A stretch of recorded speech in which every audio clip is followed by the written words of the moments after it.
Hello and welcome to the Overly Animated Podcast, where we take animation seriously. We provide fan-oriented and analytic discussions on a variety of animated shows, movies, and anime, currently featuring Steven Universe, Miraculous Ladybug, New Powerpuff Girls, and Star vs. the Force of Evil.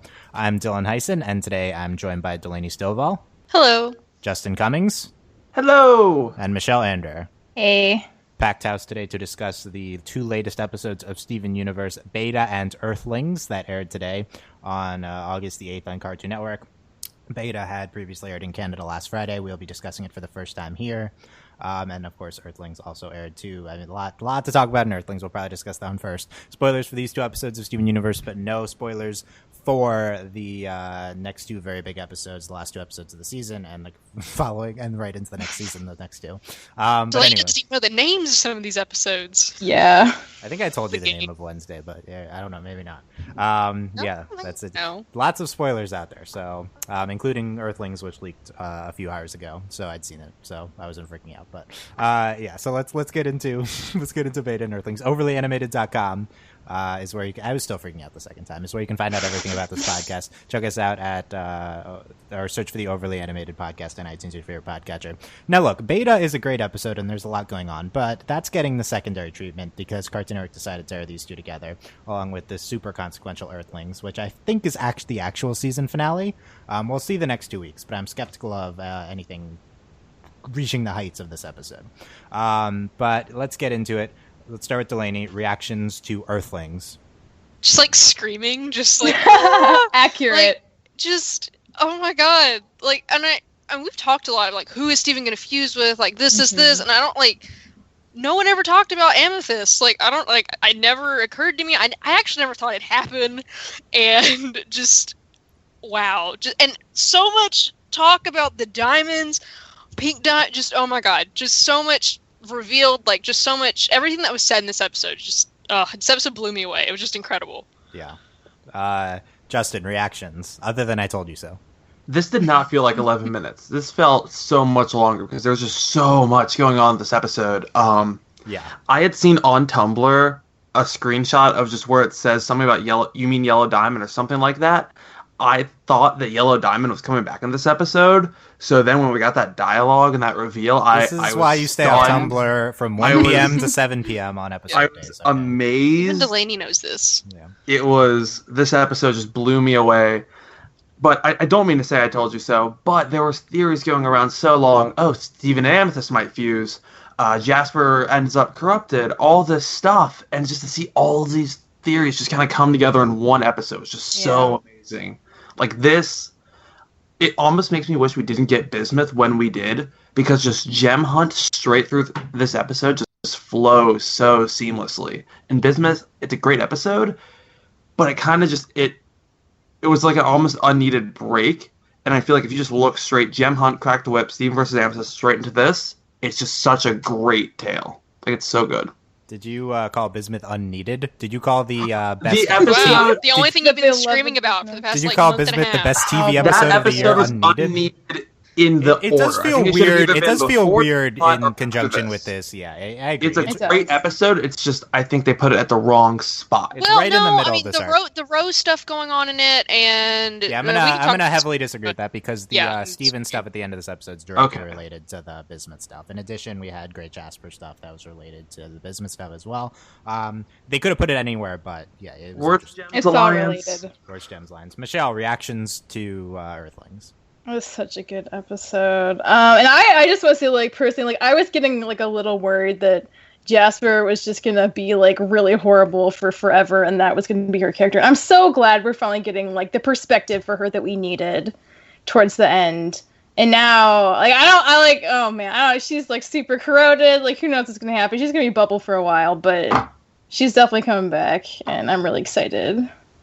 Oh, man, that was such a good episode. And like Sophie Quartz was so cool. That's your first reaction? Jasper's coming back? What? It's Jasper's dead. Jasper's officially dead. That was the oldest Finally. We need to put that to rest. Finally, we can say it. Oh Jasper is dead in the form of that takes on Steven Universe. Jasper's poofed, not the same. Jasper's poofed and bubbled. That means dead. We're celebrating. We called it a while ago. Centipede wasn't dead. We're not celebrating. We're celebrating being Jasper. We like Jasper, but we're celebrating Jasper being right. Okay, or us being right. Okay. Anyway, we predicted it. Yeah. This. So yeah, like I saw this like hour and a half ago. They shouldn't have leaked early, but yeah, I wasn't expecting Earthlings to be the big plot consequential episode of these last 4. Knowing a little bit about the next 2, I'm skeptical that they'll reach these heights, but who knows, because we don't know the ending of them. But yeah, it's Earthling. Okay, so obviously a lot happens. The Smoky Quartz thing was incredibly done, perfect, and then it reaches higher heights, and we get the pink diamond, and we get the official nail in the coffin to the you didn't think it was already done, Dylan? No. Quartz's pink when we got confirmation, the first thing I thought it was Dylan. I was like, oh my god, his heart must be shattered. He was so Diamond's wrong. Dead and we killed her. But the thing is, we didn't just get confirmation that Rose isn't pink diamond. We got confirmation that the opposite competing theory is 100% true. Yeah, she totally totaled her. Yeah, Rose being a pink diamond lieutenant and killing her, basically. Like, that's confirmed now. Like, that's crazy. This was basically the reverse Star Wars, where we were like Star Wars. We were led to believe, oh, Darth Vader killed Luke's father, and then we get the flip. No, he is. This was we were led to believe Rose was pink diamond, and then they flipped it at the last second like this. Like, this to me is the reverse Star Wars, and it was. I don't epic. think we were led to believe she's pink diamond. It was just the prevailing theory. No, we were not. No, it was very prevailing, but so no. I mean, I don't know. They're certainly leading. Like, they're certainly encouraging theorizing by hiding this piece of evidence so much. Like, hiding her image. Maybe next episode we'll see what the image is. But yeah, it's I don't actually know that or not. But pink diamond's just gonna be huge. It's back to the moon, so next episode back to the moon. I don't know if Delaney knew that, and so we'll see if we'll see the mural from last. I thought we were gonna play the game. You were gonna no. That's for Thursday and Friday's episodes, which are ridiculous titles. So, but yeah, it's okay. So I didn't even give you pound for pound. Earthlings is one of the best episodes of this show. It's genuinely incredible from start to finish. Even the Amethyst Jasper stuff, which really I think was missing for a while, not like a total miss, but it was like slightly missing. They finally nail it here. I really bought into the Amethyst angst and how it related to Jasper, and bringing Steven in at the end and them talking like. That scene with them, Steven, like, and relating it back to we're the worst gems, and like how we're both no one's like us, but we have each other. That is one of the best scenes because it gets me to care so much about a fusion. Like, I really don't have found myself not relating to a lot of like the fusion hype, just because it's like, oh, here's this cool thing, it's cool like character design, it's cool images, and a lot of times I feel like it's lagged behind the storytelling. But this time, I think, and in the past, the opposite has been true. Like with the I always forget her name. The Pearl Garnet. Sardonyx. Sardonyx. I feel like they didn't do this where they had like the design and it's like, but this time they have the story leading to like the two of them, and that made it incredible. And just seeing Smoky Quartz given that was really great. And then at the end, one of the most intense scenes of the show with the pink diamond stuff, and then like Jasper getting like corrupted, and then we have Peridot using her metal powers and giving the Peridot climactic speech, which I actually think was one of the worst parts of the episode. But, and then like Peridot was so useless. She defeated her at the end. She skewered her. Peridot oh my god! Oh, that's Jasper true. After all right this when it time. counted. Yeah, and then and also then... Peridot laughing at her the entire time was. Oh yeah, that was really funny. Pointing and laughing like Peridot. Peridot, all hail the new leader of the Crystal Gems. Yes, exactly. As her Twitter bio says. But yeah. Oh yeah. And then at the end we get a cliffhanger, which was probably not needed. But we see the 5 rubies, which if we didn't have leaks would be surprising, but it's completely unsurprising. They love cliffhanging with the 5 rubies, don't they? This is like the second time they've done this. Yeah. Is it supposed to be dramatic? Like, we know they're stupid. We're just gonna be like, oh, the 5 rubies. Exactly. They know they have a good thing. Also, like, they're just in bubbles right now. Like, they're not. They're not bubbles. Doing they are anything. in bubbles. Yeah, if you look closely, Lapis is water bubbling them, basically. Oh yeah, because it's blue, so it wouldn't be a crystal gem and bubble. you can see Lapis in her arms. I mean, that also it's the start of next episode. But yeah, it's really great. So honestly, I think Earthlings like is we're talking like 9.75 or above territory here. It's like incredible. Let's get into everything this episode. Raven and Paul. Storyboard and directed and or written and storyboard, and let's I don't know, they've the outline here. Actually, my outline for beta is longer just because I had to transcribe the Lapidot conversations, but So let's start with Smoky Quartz. We can do, this episode is good enough where we don't have to do it to play-by-play. We can do the high-level analysis. Justin, you were Mr. Smoky Quartz. So I was Mr. Smoky Quartz. Tell me, and I think you still are, so Mr. Smoky Quartz, tell me, what is your reaction to finally seeing the Smoky Quartz form? There had been a image, it's fake now, definitely, but there had been an image that we thought might have been Smoky Quartz, and that led a lot of people to think Centipede was going to be Smoky Quartz. So when Steven and Amethyst fused, a lot of people had kind of thrown that around that could be because they are both quartz. And so when they fuse, I'm just waiting, and they're like, what's my name? I'm sitting here waiting and waiting and waiting, and then they finally say it. I'm like, I've been waiting months to hear this one word, 2 words, whatever. I think the hype was worth the wait. I know a lot of people didn't even give credence to the Smoky Quartz theory because, like, there was some leak just of the name. A lot of people didn't give it credence. But I think it was great. I love the way they brought it in. And I think it might be my new favorite fusion weapon ever. I mean, like, I guess if you, like, think about how, if you're someone who, like, theorizes about how gem combinations work, then you would arrive at this. I don't know if it makes sense with the 2 of their gems, but I assume that was a thing you could have guessed because, yeah, it was out there before this. Those leaks are not legitimate in any sense, but, we see them fuse, and then they like, okay, I'm just overwhelmed by a Steven fusion, and then it's, Right. and then we hear the name, and I'm like, oh my god. That was my first reaction. Like, come on. Literal miraculous. Why do we have to do this to me? No, literally miraculous ladybug. It's so great. That's what I was going to ask Delaney. What's your reaction to Marinette appearing on our television? Okay, I was overwhelmed because then I was like, I didn't even think it. Like, I'm literally just sitting here like, Steven just fused with a crystal gem, like freaking out, like can't handle it. My mom's like, why are we watching the show? And I'm just like losing my mind. Yeah. And then the weapon, and I'm like, oh my god, it's a yo-yo. Yeah, that was really cool. And then, like, I just overwhelmed. So I'm like, Marinette is on my screen. Like, it's Steven Universe plus a magical yo-yo. And then I'm like, are they going to impress me? Delaney's seen a lot of yo-yo work. We've seen a lot of what? I've seen a lot. We've seen a lot of animation yo-yo fighting. We know. I was impressed. They got me. Also, then there were 3 of them. And I was like, I can't handle this. There's so much yo-yo. Like, also, it's this giant yo-yo. Yes. Oh, yeah. It was so... Yeah, immediately I was like, Ladybug, she's right here. Like, she's where did you come from? And she's the Steven Amethyst fusion, and then she's Aang at the end. And then she's Aang! Yeah, oh with God, the tornado. So much happened. It was overwhelming. I couldn't handle it. Like, a lot of stuff, yeah. About to fall, like, on the floor. Like, there was a lot. It was, yeah. Justin, go ahead. When they brought out the yo-yo, all I could think, all I could think was, Steven, spots on! Yeah, spots on. Right. Yeah. Literally, though. Amethyst is a literal tiki. Amethyst is so much better than Tiki. You take that back right just now. Take that back. Okay, we don't need to get into Tiki discussion. Michelle, what was your Smoky Quartz reaction? Like, is Smoky Quartz one of your favorite fusions? What do you think of Steven fusing with the crystal gem? I was really excited. I think I felt similarly to seeing Smoky Quartz initially as I did seeing Stovall the first time, in that, like, from watching the episode, like, I just, like, didn't expect the episode to, like, go that direction, but I was, like, so happy it did. I was also very excited about the yo-yo weapon, because it just felt like such, like, Steven kind of weapon, if he would have a new weapon. I really like Smoky Quartz. I feel like I have to rewatch them.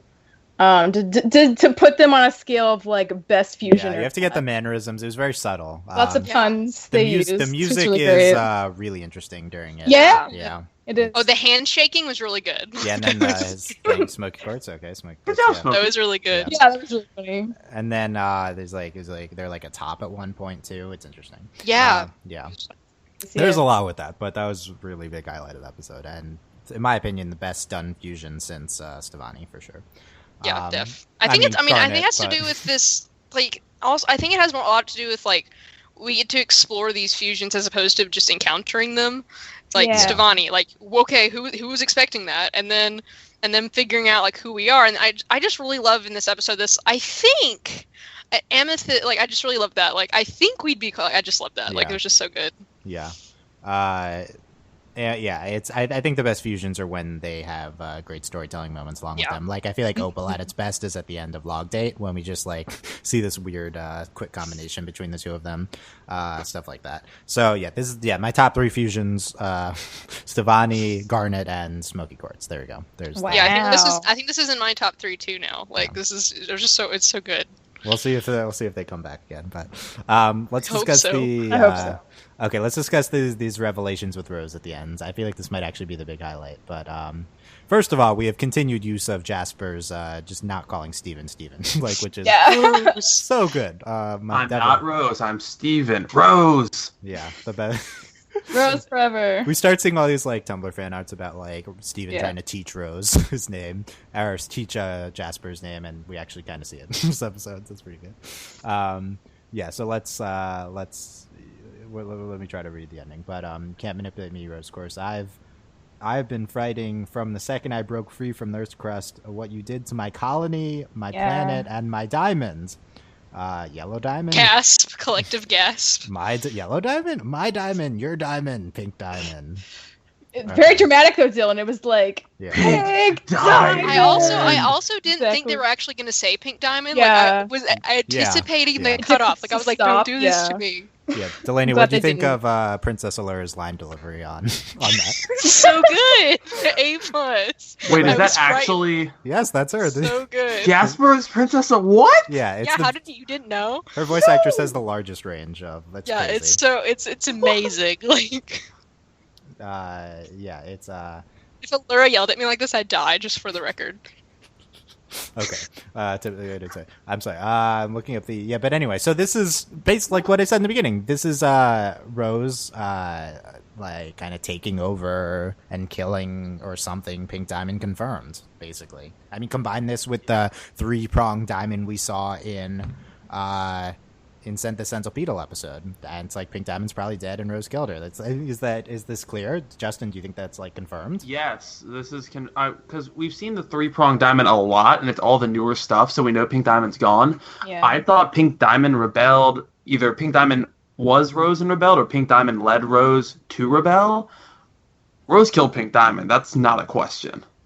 Well, I feel like this finally solves like this whole rebellions thing. Like it's like it never made sense. I don't think this is not solved. We're not solved. We have a lot. I think the big picture solved though. Yeah. Like for me, well, not necessarily solved, but like for me, it's like, and I mean, Dylan, we talked about this. It's like, okay, we had a rebellion. I'm not really I get that we don't know everything, but it's like, where are the pieces? Like, okay, we had a rebellion, we had a war. Like, okay, but what? And then, okay, get it. Like, why is Homeworld so desperate about this? She killed a diamond. Like, okay, now I understand why they're like, just like, of course, Yellow Diamond's like destroy this, planet. Like, it's this. Like, I'm not really into the theories a lot because I try to like stay out of because I just like to watch.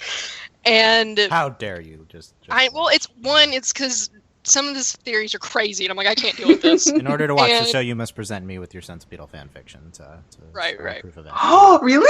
No. Oh. And no, and like I hadn't really considered that Rose actually could have killed.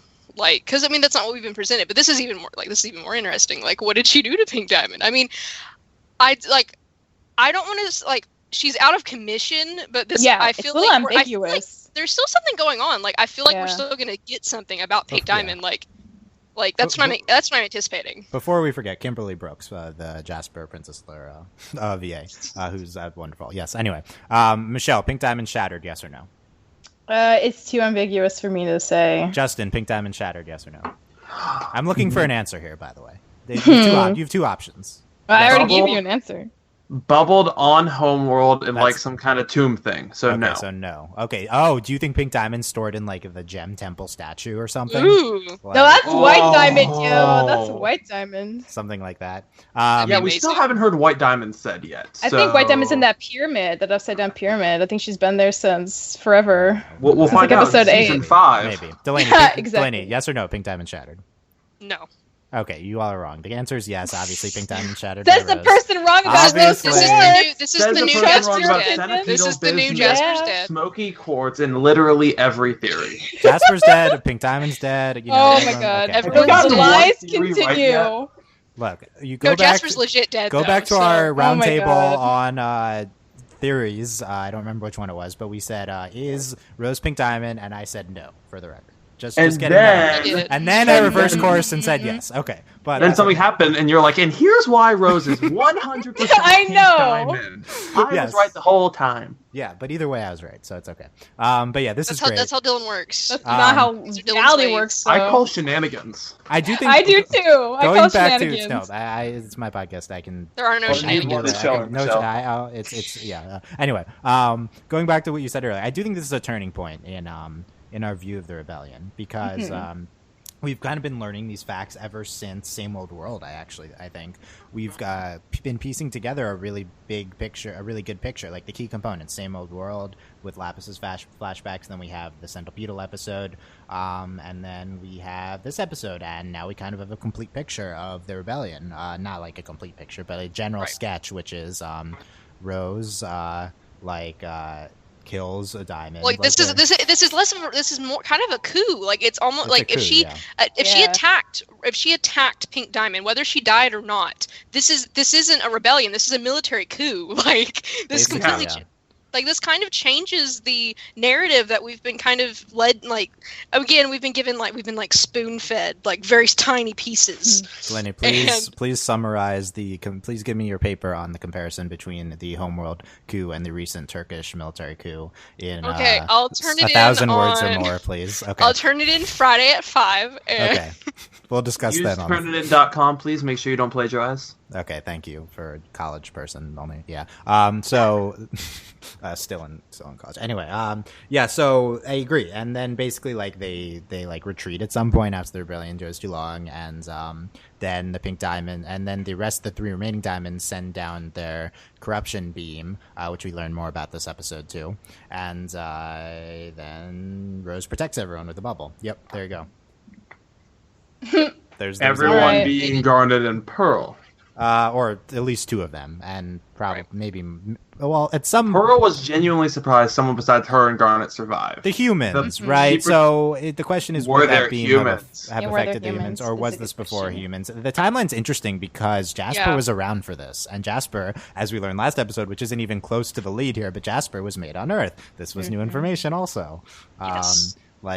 So that's and that Rose was on Earth. I mean, that was also new. That's old news now. That was a week ago. Jeez, whole week ago. If by the way, that would have been like the discussion point for like 5 months if there's a hiatus. Yeah, right. Yeah. Anyway, so that's crazy. I saw a post on Tumblr since then, which is like from Jailbreak Jasper, or maybe it was the Return Jasper calling. Referring to Yellow Diamond by name and not saying my diamond should have been a big. Oh, yeah, that's true. Yellow Diamond. Shout out to Tumblr poster, who I don't know, but that was before we knew any of this lingo, though. We've since learned, so we should have. I don't know if people have been theorizing that, but so why isn't Jasper pink? That's my lead question. She's being sandstone. I don't know. I think each diamond has a spectrum of cut. It probably has to do with the kindergarten they were, because we always assumed it was just what diamond they were under. It's probably the kindergarten. Yeah, I think that was what they're trying to get. I think that's what they're trying to get at with the sandstone stuff, yeah. Also, what kindergarten was Rose made in? We haven't seen it yet, probably. I don't know. We don't know. Or was Rose made in the they even mentioned... oh my god. Potentially, Rose was... we would assume made before Jasper. But the way... Peridot said something that... I can't remember the exact word, but it sounded like she said a gemstone. So I think it wasn't. There weren't just Jaspers there. So no, who knows? Because I think we kind of had this. She said red sandstone or something. But yeah. Well, no, there was something after that. The Carillion or whatever. That. Oh yeah, then there's another. Yeah. She said I have it on the outline. Mm-hmm. It was a Carnelian. Yeah. Carnelian, so we can have I think this idea of everything being so segmented, I think, is kind of breaking down a little bit. That it's not just this gem. We're having they're made in I don't know. I'm not trying. Carnelian, Carnelian, is a reddish brown mineral. Okay, makes sense then. Yep. So we're not just it's not just individual. I think we have to these things aren't just just Jaspers. We're breaking things down. And I think that's part of the reason. Yeah, it's part of where she was made, but then it's also she was made on Earth, and we think we understand how gems and their diamonds work, but we've seen so little that we're making assumptions based on details, and I think it's really easy for people to be like, oh, we know this, and then later when we get more information, be like, oh, what? That doesn't make sense. No, it's because you made an assumption based on like a very tiny detail. That's a really good point, Delaney.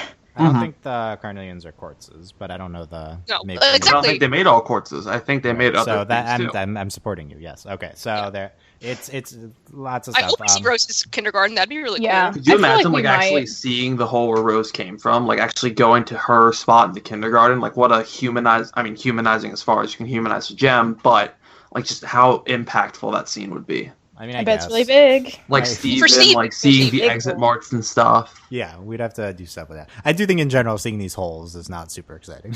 But yeah, no, I agree. When we first saw Amethyst, that was a big deal because that's when we first learned about the kindergarten. Seeing Jasper's was a big deal because it's like she's a super gem. Yeah, those were intended to be big deals. I agree. I think the only other big one possibly would be Rose. Right. So we'll look for more details on that. We haven't mentioned the saddest line in this whole episode, though. What's the saddest line in the whole episode? Nobody I fuse with ever wants to stay. Would you stay? That's so sad. That's not. Jesus.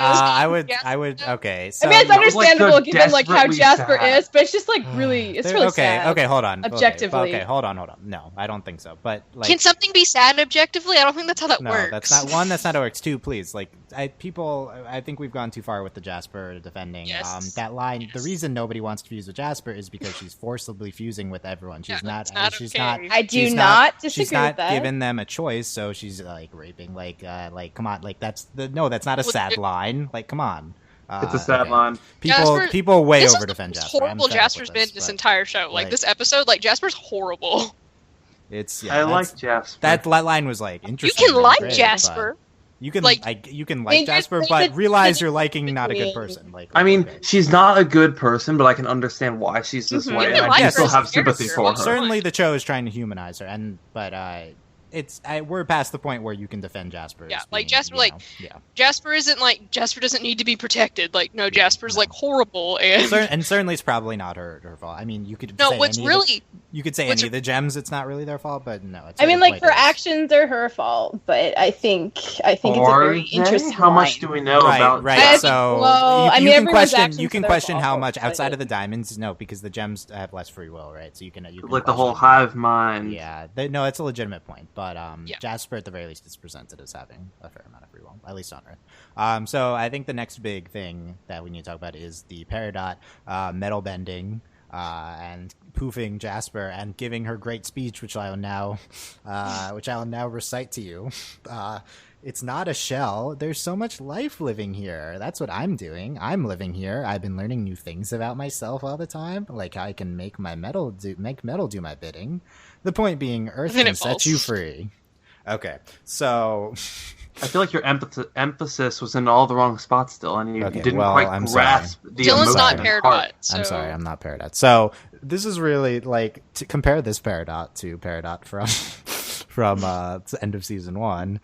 This is like these two episodes with Peridot are such a big contrast, even to previous Peridot episodes for me. She's so happy. Like what? What is this? Who is this person? Like she's our so little happy angry slice of pie grew up. She's so happy in these two episodes. Like our green Dorito. I mean, I think the point is that she's like in a relationship with Lapis, and that's why she's happy. But yes, Lapidot is real. The Amidot was strong in beta. Both were strong, but both were strong. Yes. Lapidot, we'll talk about Lapidot being literally dating, but like this felt like close. I mean, it's not. I guess it's not out of character because we've been on an arc, but it seems so weird. The speech. It was very over the top and like I don't know. But that's what Peridot. But is it really? It was the point. I mean, like it was definitely over the top for Peridot for sure. I think. I think it was supposed to be, and I also think this is kind of the end of the Peridot arc. I think this is the end. Like I think this is the culmination when Peridot gives that speech. What else is there? That's what I. If you weren't going to go there, I was going to go there. It is. This is it for Peridot. Like this is the closure to the arc. Like. Peridot's a crystal gem, and she loves Earth, and like and it's also interesting and kind of in contrast to Bismuth a little bit. Like Bismuth represents the ultimate crystal gem when Rose, led the crystal gems. Peridot represents what it means to be a crystal gem under Steven. to love Earth and to want to protect everyone who lives there and to just be happy and to just want to live there. Yeah, sure. And yeah, I think it's neat. I think I do think we're doing a lot of Rose and Steven contrasts. It's really interesting. Anyway, I mean, I think we've hit the main points of the episode. Jasper's speech is also pretty good. Okay. Amethyst going, yeah. I got you, sis. That was crap. Look, that hurt. For all that Amethyst wanted to beat Jasper, she still has that kind of. That was a great line, but I'm talking major points of the episode. We can go through quickly through the outline. Jasper's speech. Jasper talked a lot, and it was a lot of typical Jasper talk. But this is how you recruit your army. You wait till they're failures and they have nothing. Yeah, Jasper accuses them of Rose only picking off gems at their lowest point or something. I don't think it's super consequential. It's more of just a greater her perspective, which is interesting. Well, I mean, I think it's consequential in that Steven could begin to question himself. I don't think he will. Yeah. But honestly, though, from the outside looking in, that's what it looks like. I mean, it's on and honestly, that's a big. It doesn't apply to this show, but this kind of idea of Steven, say the way Steven, rescues people and what Steven does, it does it's this. It's not I don't want to say trope, but that is what it is. This idea, but it's really interesting because it's not at all what it's like in the show. But I mean, that was a pretty stellar line. It was definitely big. I mean, there's it's in the middle of the big moments, but yeah, that was also given its own time, and it's dramatic reading. Definitely supposed to be consequential. Anything? Let's go through the outline. Everyone look at the outline, see if there's quotes you want to pick up. I mean, we could talk more about Smoky Quartz, but we have to mention the stripped of your limb enhancer's status and dignity. I still have one of those. One of those. Yeah. Oh man. Yeah, and then at the end the rubies. Okay, I think I'm satisfied with all this. There's a lot of stuff, but let's talk about Beta. Okay. The next in the saga of the Hillary and Lauren Peridot episodes. Come on. Okay, that Peridot is kind of exclusively their character at this point. I mean, I guess this episode is also Peridot, but Earthlings. But yeah, it's kind of crazy. They just keep doing the Peridot episodes. So let's talk about this. Delaney, if you can think back to Beta, this is the one where they're doing morphs and then they visit the kindergarten at the end. The general impressions of Beta. Lapidot is real, and it is so real. I thought this episode was just cute.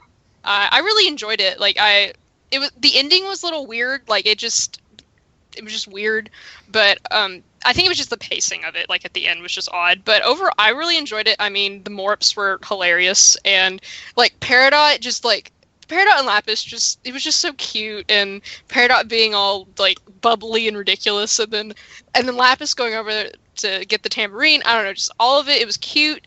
I mean, it's definitely not on the level of Earthlings, but I really enjoyed it. And again, Lapidot is real. It's just Lapidot's real.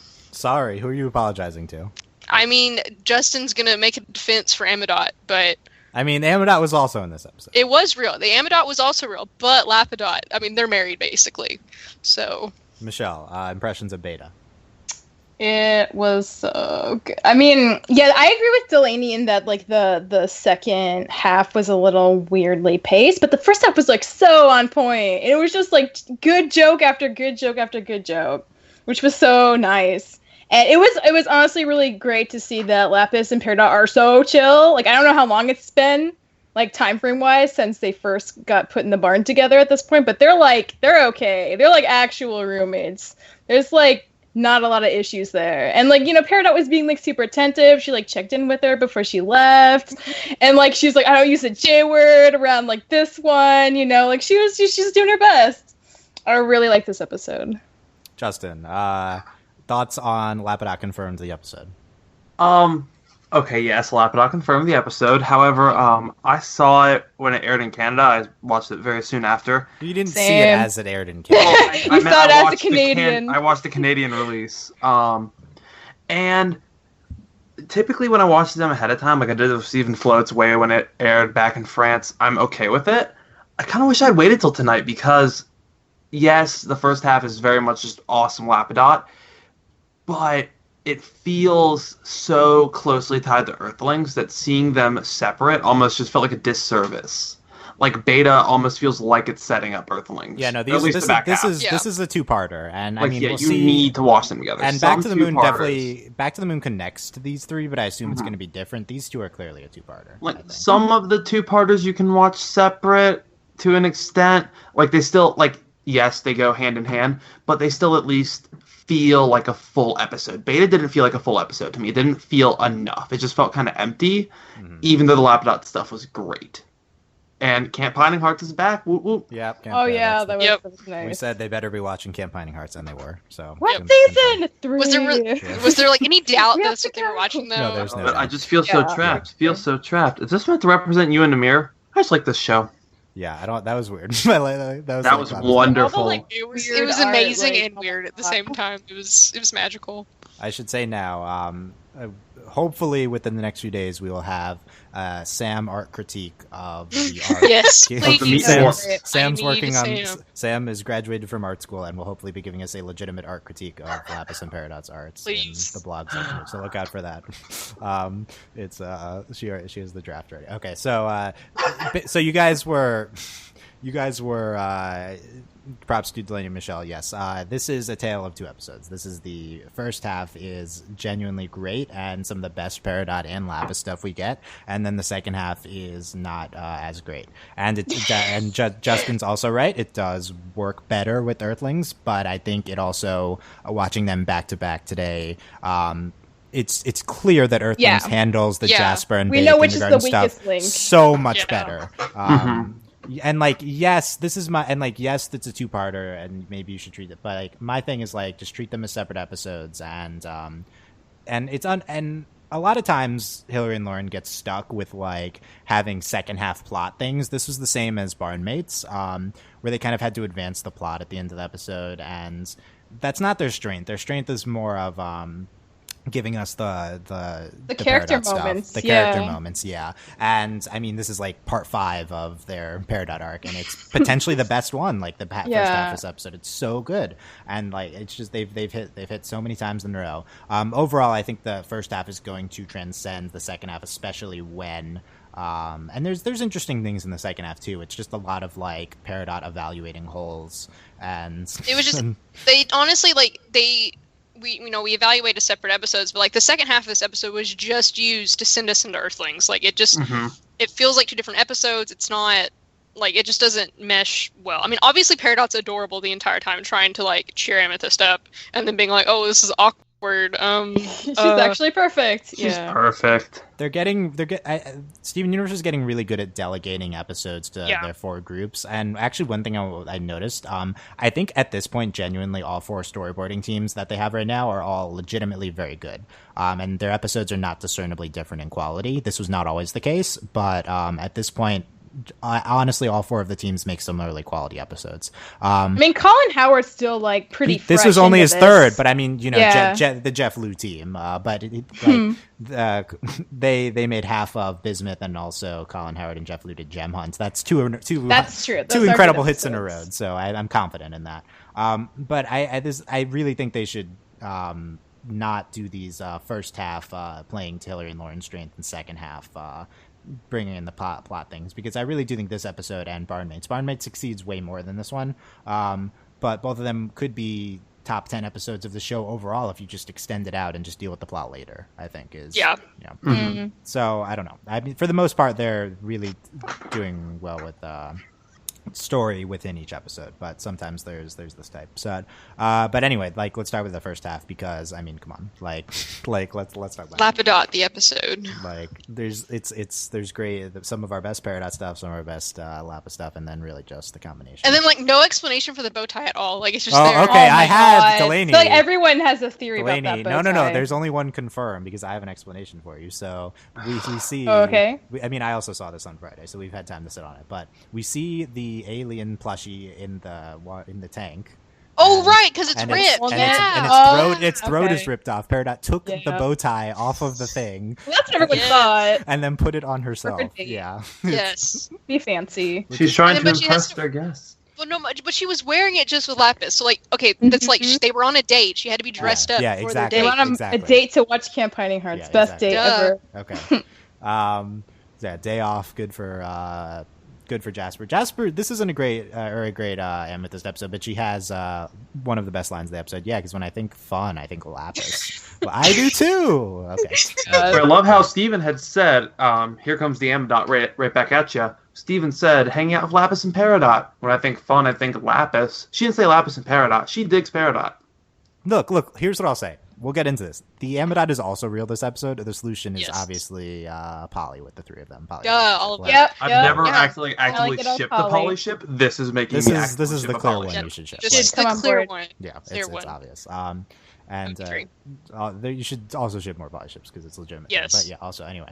I'm sure did something to the barn. Yeah, and then it's just completely buried is the state the barn is in, of course. Watching Campaigning Hearts.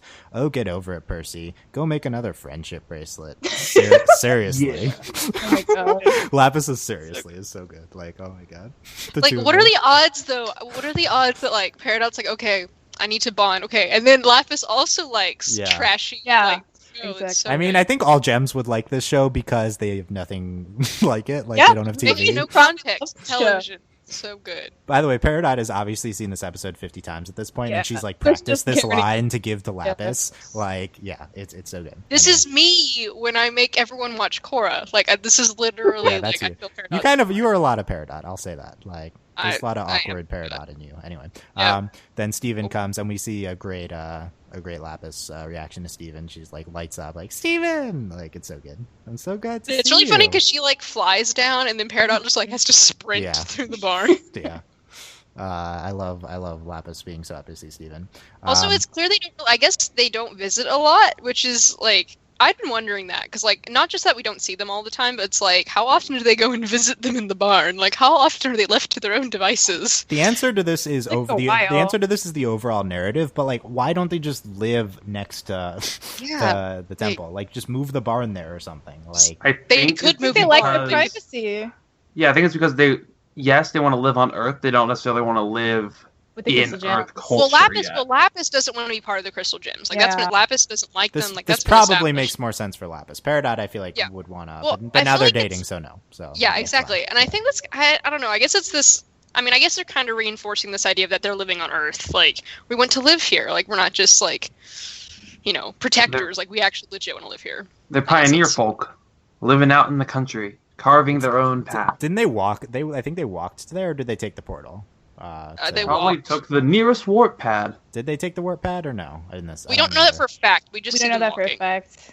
We just saw them walk, so it seems further than walking distance. But yes, because they typically take the van. But also, Steven has super speed, and Amethyst is Sonic, so maybe they could have sped walk there. Amethyst, something looks different about you. Have you grown taller? Yeah. Just like no. You're welcome for the joke. Yeah. It's so good. You have to see the inside. Lapis, fly us in. No. No. It's very deadpan. Lapis is. She's like literally Daria now. No happy face is the best Lapis. I love it. Oh yeah, this is like. I feel like people now have to come around to my side on loving Lapis. Like, how can you not love no happy face Lapis? Like. No, Lapis is amazing. Yeah. I adore her. Inside, the alien in the water that we talked about, the bow tie, Peridot wearing the bow tie. What if we made music, but instead of sounds, we use things? Which Sam told me was an accurate description of art. So Peridot nailed it. It's confirmed from Sam. Lapis. I've been calling it meat mort. So okay, let's talk about this. Like, why would they call it that? Like, I have no idea. They know English. Why would they make typical alien like words for it? Well, my thing is like, would you? I mean, I think if you'd made something, you'd name it in your native tongue as opposed to. So is it like your thing? Is your creation? I don't think we know that I guess the gem spoken language could be a thing. I don't think that's. Well, they have a confirmed different written language. They have a written language, but that obviously doesn't mean they have to have like their own spoken language, but like it makes a lot of sense that they do, especially since like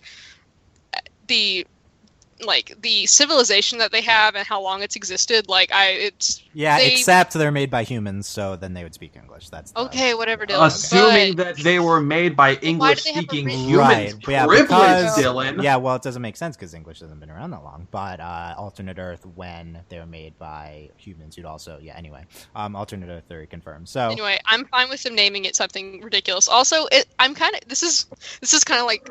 This is the little Rick and Morty almost thing that we're doing. It's like, oh, okay, we're going to acknowledge that they're not human, and we're going to have... The meat board was so Rick and Morty. Yeah, you're right. Yeah, 100%. Let us show you our morphs. Like, oh my god. But they just keep doing it. And originally when I watched this episode, I didn't understand what they're doing, because she says meat morp at first, and they just say morphs. Yeah. Morphs? Yeah, like, it's just morphs for short. It took me like 2 viewings to get this, but... it's so good. Peridot's first piece is, wow, thanks. That's my favorite. My god. That was so funny. It has no functional purpose. It just makes me feel bad. It makes me feel bad. The culmination of Hillary and Lauren's recurring "wow, thanks" thing from whenever that episode aired, when Steven told her to say "wow, thanks" when she gets a gift. Yeah, log date. Log date. That was log date. That was there. It's when the flashbacks. Yeah, when Steven gave me a present. I growled at him. That was the beginning of the arc. So this is the end of the arc. Okay, I see. This is so good. It's come full circle, sort of. Yeah. I mean, yes, full circle. Just makes me feel bad. This is a baseball bat. It reminds me of when I played baseball. Oh my god! This is and again, like her delivery is just like so deadpan. Also, it's so funny because like you see how they both like make their morphs, and it's like Peridot's like 100% like in on this, and then like she's like creative, but she still did it. But the best moment comes later. But it's Lapis. Also, Lapis is like, here's my morp. Like, okay, Lapis. But yeah, Lapis is me doing art. This is like, this is my leaf. That reminds me when you gave me that. And Steven's like, it reminds me of that too. Oh my god, Steven, you're ridiculous. Okay. So good. Yeah. Just we have Amethyst who's like, can I leave? Yeah. This is not into having none of it. Just the Just Feel Trapped on loop on repeat. Yeah. No, I just really like that show. It's toilets. I eagerly await Sam's critique of that work. I assume that's got to be the best one. That's really good with like the mirrors on the side, and that's also something Sam would make. Like no, it's 100% something Sam would do, and I know Sam's gonna like. I need to read that one. Yeah, that's very good. Toilets. What? And then Peridot. What will I think of next? Oh my god, Peridot! You're so full of yourself. Like, I love Peridot. It reminds me of when you trapped me in your bathroom. Yeah, like we're recalling that. It's called Occupied. And then. Okay, so there's it's collaborative, guys. So there's the collaboration. So let me tell you. So before this moment, I'm like, okay, lap it out, whatever. Once we see the collaborative piece, I'm all in on lap it out. Like this is it. This and then the domestic scene of them talking to each other, like checking in on her. These are the two biggest lap it out moments. Like it's a collaborative piece, thumbs up, and like Lapis is actually happy to do this. Like oh my god, like so what? I can I can see that at home, says Amethyst, which is only notable because that's like my reaction to art, to like museums. But yeah, it's collaborative piece. Yeah, thumbs up. Like oh my god, like and then Lapis is like happy and like willingly doing it. This is a big turn for Lapis. We should note this. Like this is a big development for her with Peridot. Peridot's metal abilities: 1 gem metal band. Well, that's as far as I practice that. It's so good. And then Lapis is like laughing and like happy, and then Peridot's face is the tongue face, the colon P. Like you have to see her face on that. It's so good. And then because we have guests, Lapis, guests who must be impressed. And then Lapis is like, okay, like I'm in for it. Let's do it. That's very supportive of her. Yeah, let's try it together. She's come a long way. Yeah. Lapidot supportive girlfriends. Mm-hmm. And then we have this like totally Hillary Lauren shot of like Lapis like rubbing the tambourine, and then like gorgeous Lapis shot. Like that's only them. It reminded me kind of that weird Pearl shot when she's rubbing the oil off herself, and it's just like, what is this? Yeah, like, why is there this detail? Like, what are we supposed to think? I mean, I when think was it was that? intentional. It was a little more straightforward than the Pearl thing, but it was kind of like, okay. Clearly, a thing. But yeah, Lapis definitely looks like hippie, like playing the tambourine. Like it's so good. Where else we? So yeah, then we have Amethyst freaking out like Jasper's out there. We have to go there, and then Peridot. Amethyst. I try not to use the J word so loosely around here. Yeah. It's pretty. That's really good. Not that that's like a good thing to say. That's right. That's not something that you should say, but it's good intention. I mean, coming from Peridot, though, it's really just like her trying to be tactful. She's aware of She's something. She's not great at it sometimes. Yeah, her being aware of it, is great. This is the person who said, "You're defected. You're wrong." Exactly. Yeah. Well, it's funny. She's not that great on delivery, but she is very earnest about and very genuine. Amethyst doesn't understand Morps at all. Yeah. Amethyst found out she's supposed to be like Jasper. Amethyst, Ams, big A. Okay, there's the Amadot is coming. Amadot, yeah. It's come back. You're way better than Jasper. 2 completely different courses, yeah. You're both from Earth. Kindergarten's completely different. You're from Prime Kindergarten, Jasper from Beta Kindergarten. Let's go there, which happens very fast, but okay. Cold. Nope. Amethyst's reaction, or Lapis's reaction to Camp Pining Arts, cold.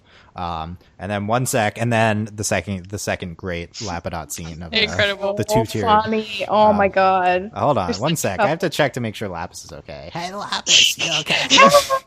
Just screams. And then Lapis is like, yeah. And she's also just not like annoyed at this. She's not even like paying attention really. She's still watching the show. She's also like hot girl posing, and like it's like this is like representative. Like this is Anyway, are you sure? Yeah.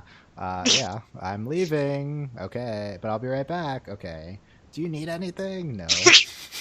Do you need anything? What season is that? What season is that? 3. It's like still wants to continue the conversation, and he's like, "We gotta go, Peridot. Like, this up." I think this was the best scene of the episode. Like, it's so good. The only way it could get better is if in the next episode we have Peridot running up and being like concerned for Lapis because she left her. Oh, please, I don't know if that actually I do know, but I don't remember. So I don't remember if that happened. I will die. Yeah. Oh. And then we get to the end of the episode. Beta Kindergarten. Beta, am I right? That's a math joke, right? That was really good. It's a math joke. Steven does not understand how basic things work because he has not gone to school ever. Like, there's no one concerned by Steven's lack of education. Like, I think my season 4 ideal plot would be child services showing up and like. Right. So you want Lilo and Stitch, the Steven universe? I think Stitch is a gem. But okay, anyway. Yeah. Stitch is Amethyst. Stitch is Amethyst. Yeah, the holes don't even line up. We talked about Carnelian, right? Came out sideways. A real kindergartner gets it right, says Peridot, I think. Yeah, Jasper's hole, huge. We already know she's tall. Steven throws Peridot up. That was really good. Yeah, that was really funny. Thanks. Yeah. Never seen the exit hole this perfect before. It's about who you want to be, not who want to be the gem that beats Jasper into the dirt. For all the weird holes out here. No, I love Peridot was like, no! And that one over there! And skinny!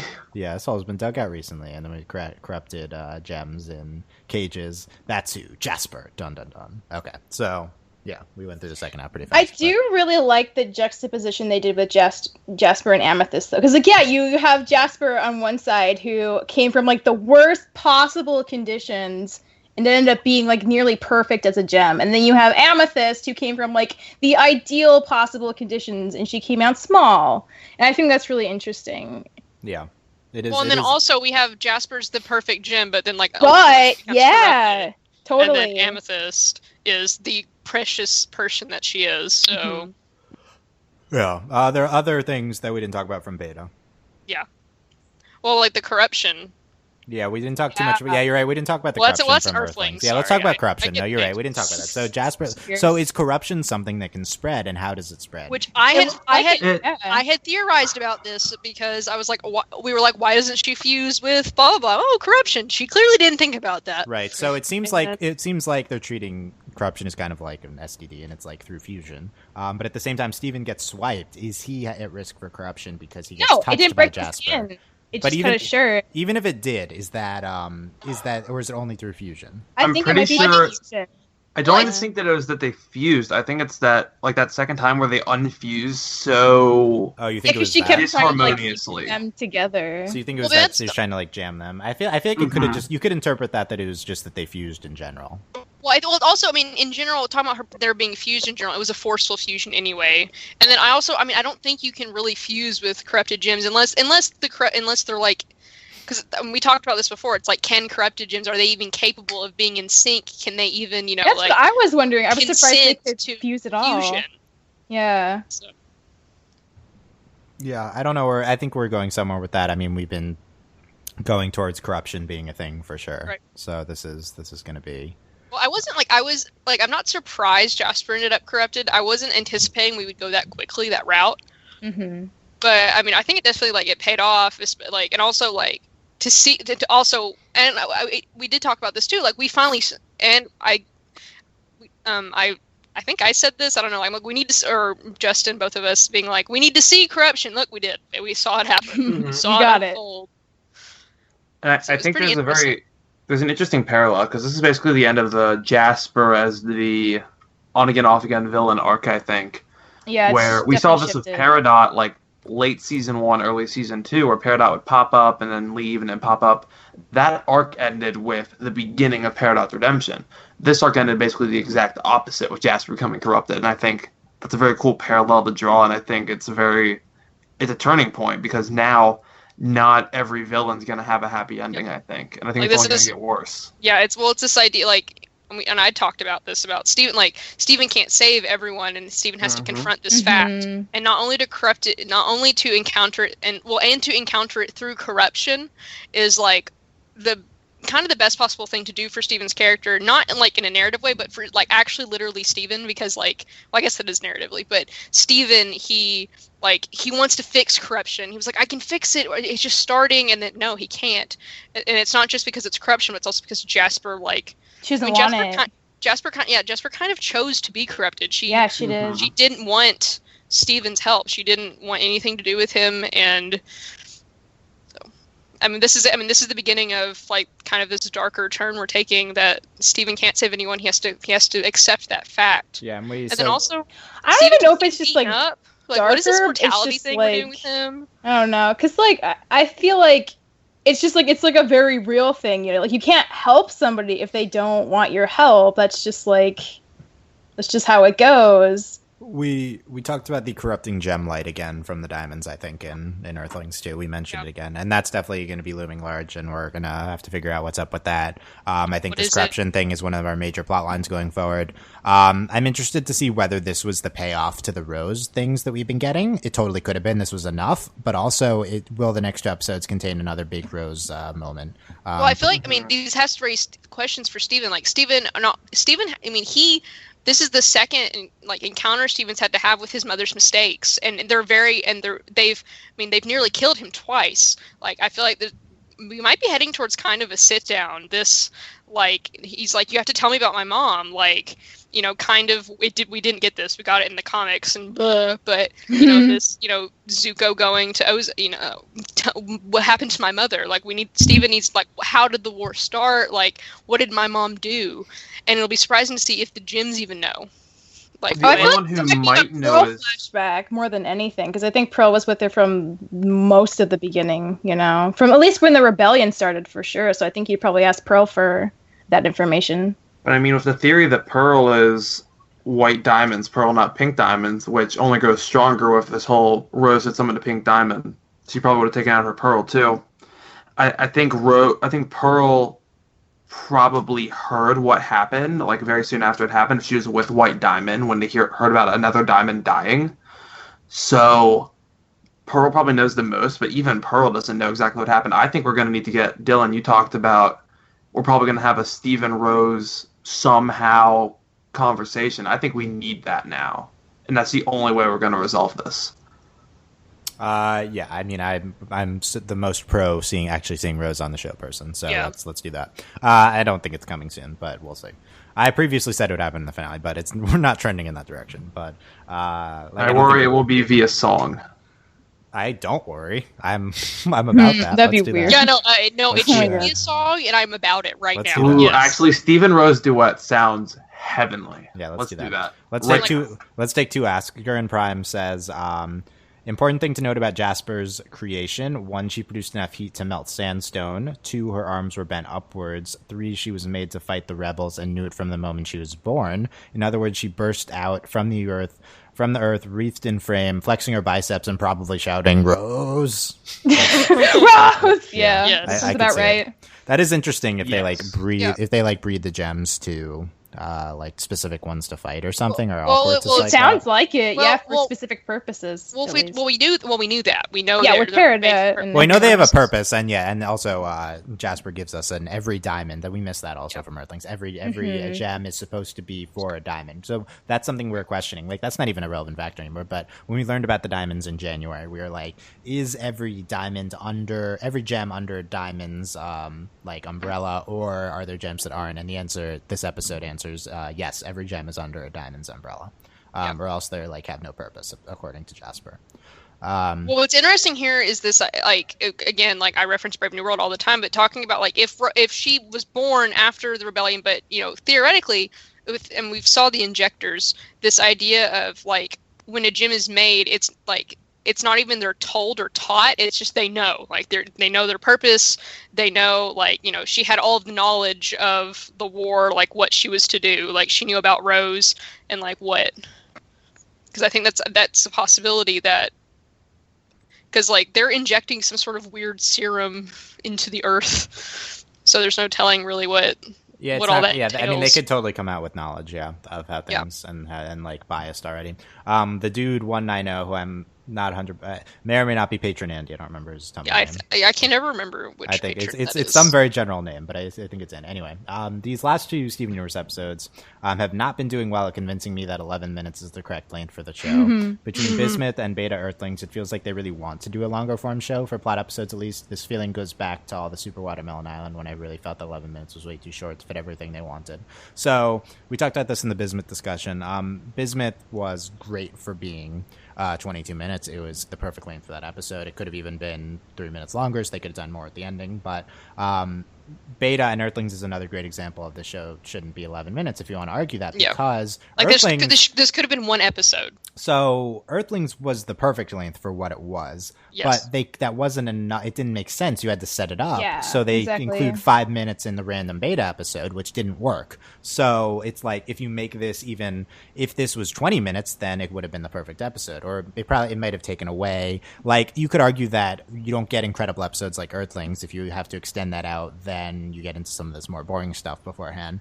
There's also that on the counter. On the other hand, let's run through some episodes that were perfect for their time length. Gem Hunt, Monster Reunion, the new Lars, and Greg the Babysitter especially. That's like a perfect 11-minute episode. So we're seeing both halves in this event, and well, we're entering stories and arcs that kind of they're almost a little too big. Like they're doing like we're stretching a little bit here. Like we're pushing the bounds of our 11 minutes for certain stories, and it'll be interesting going forward. Like if we having Bismuth and then this and like Gem Hunt, like these episodes we've been having, they're just like bam, bam, bam, just like brilliant, brilliant, brilliant. It's like, are we going to get to a point where it's like, okay, like 11 minutes, we're getting to this point where we, because there are perfect episodes that are 11 minutes, but then it's also like, are we going to get to a point where with our stories where it's going to get really tiresome? I think so. I think the solution is you have variable episode lengths. So I think in an ideal world, you have your 11-minute episode as a default, and then they can go past it whenever they want. They could have just made Beta Earthlings 20 minutes. They could have had a separate Lapidot episode, and you make Bismuth 22 minutes. This is a big limitation of airing on network television. Now, that being said, like the show wouldn't be anything close to what it was if it wasn't, because that provides the budget and the audience. So it's unfortunate, but I do think that they're at a point where they're not super working perfectly within the constraints that they've been given. And I think Cartoon Network should, this is a 2 years ago decision, but should have 2 years ago let them work with more. Cartoon Network's commercial slots are already very variable. I don't know why they need to have 11 minutes. So they can repeat it in any slot. You can, if you have all 11-minute shows, you can do anything you want in an 11-minute slot. But it is hurting the show a little bit. Like Bismuth probably isn't going to be repeated as much as other episodes, but I don't know.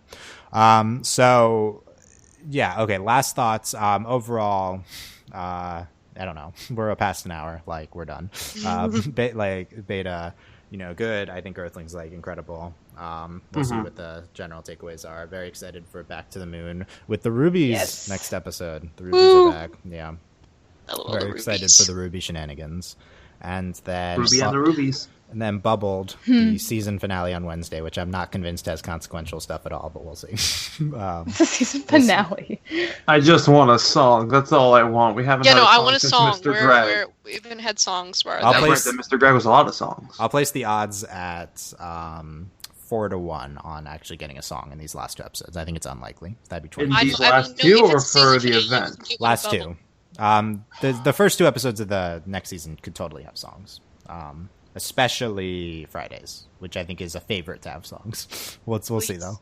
We'll see. We gotta play the game later. Not tonight. We'll do it today. No, I know. I said later. Well, later in the week. Yeah, we'll play. We're done. I meant late. Friday's title and the 5th episode of season 2's titles are absurd. So I want to. Yeah, I saw that. It's absurd. Yeah. So we'll have Delaney guess which one's real. Okay.